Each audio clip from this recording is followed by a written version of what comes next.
Let's look at an amazing Indian weapon.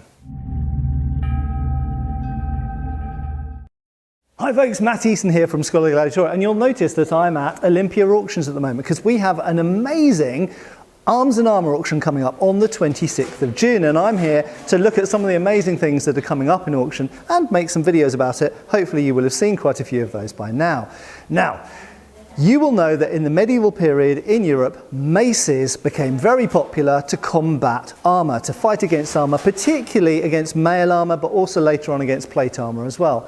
Now, in other parts of the world, the evolution of arms and armour followed quite similar patterns in some ways, and one of those places is India. Now, in India, mail armour combined with plate, and there were forms of combined plate mail, if you want to call it that, evolved, such that by the 16th century, some Indian warriors were very heavily armoured, and so a particular weapon that we've seen develop in Europe also developed in India. That's right, the flanged mace. Now, hopefully if you watch my channel regularly, you'll know that I've spoken quite a lot about flanged maces. And what some people don't realise is they know that we had flanged maces in Western Europe, in Eastern Europe, in Central Europe, but they don't necessarily know that they existed in Asia as well, particularly in India. Now, there is a question to be asked here because flanged maces in India, as far as I'm aware, only really start to appear in the 16th century.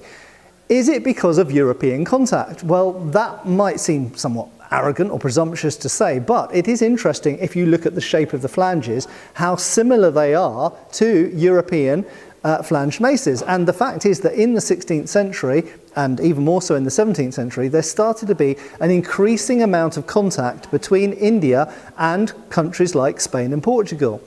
And later on, obviously, the Dutch and the British, but this time mostly Spain and Portugal. So is it possible that some of these flanged maces were traded into India and then they copied them? I don't know, but that's a possible theory. Nevertheless, whether it's convergent evolution or whether it's being inspired by a foreign design, they ended up with flanged maces. And this is an original example of the 17th or 18th century. Now you might think 18th century, that sounds quite modern, but bear in mind that in India, people were still wearing chainmail armour and plate armour in some cases, well into the 19th century. So even during the Indian uprising of 1857 to 58, there were some kind of top level leaders who were actually dressed in armour.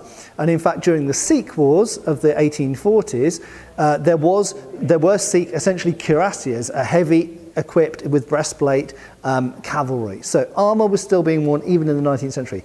And where you've got armour, there's a need for maces. But this being an Indian mace, while it shares some features in common with European maces, it's got the flanged heads, even with those little turnouts at the bottom, and it has a solid metal shaft, so basically indestructible, unlike a wooden shaft.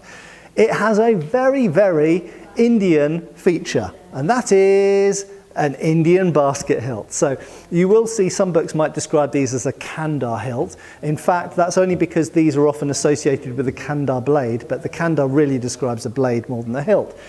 This type of hilt is also described in some 19th century British writings as the Hindu basket hilt. What they really mean is the Indian basket hilt, particularly associated, it has to be said, with the Marathas, with the Maratha Empire. So this, I don't really know where in India this is from. I think it's described as southern Indian, but the Marathas were certainly using something similar to this, and Maratha hilts are often very similar to this. And you'll notice it has a little turn up at the end, very characteristic, a bit like a cobra's head at the top there, and an echoed head at the tip here. Sometimes these are longer.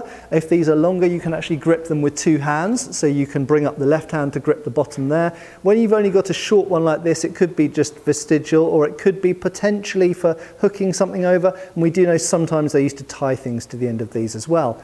The other thing to mention is the basket hilt in its current form is just plain metal. In its original form, it might possibly have been gilded, or might have had some surface decoration, and it almost certainly would have had a cloth liner that would have been velvet or silk or something like this, so probably a bright colour, expensive material, and it would have been padded inside, probably. Not definitely, but probably. But there we go.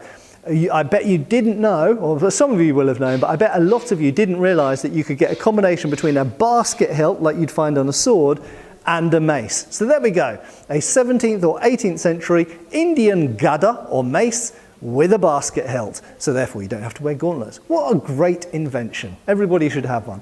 Thanks a lot for watching, and thanks a lot to Olympia Auctions for hosting me. Cheers folks. Thanks for watching. We've got extra videos on Patreon.